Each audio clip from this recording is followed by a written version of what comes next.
ശബരിമല സ്വർണ്ണക്കൊള്ളക്കേസിൽ മുൻ Devaswom board president PS പ്രശാന്തിന് ഗൂഢാലോചനയിൽ നേരിട്ട് പങ്കെന്ന് SIT.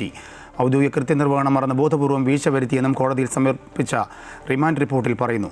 സ്വർണ്ണപ്പാളികൾ അറ്റകുറ്റപ്പണിക്കായി കൊണ്ടുപോകുന്നതിന് വ്യാജ കരാർ ഉണ്ടാക്കിയെന്നും റിപ്പോർട്ടിൽ പരാമർശമുണ്ട്.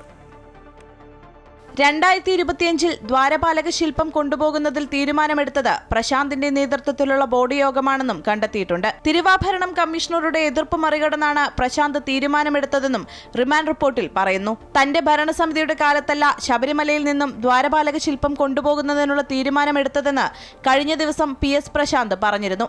എന്നാൽ പ്രശാന്ത് ഉന്നയിച്ച വാദങ്ങളെ തള്ളുന്നതാണ് റിപ്പോർട്ടിലുള്ളത്.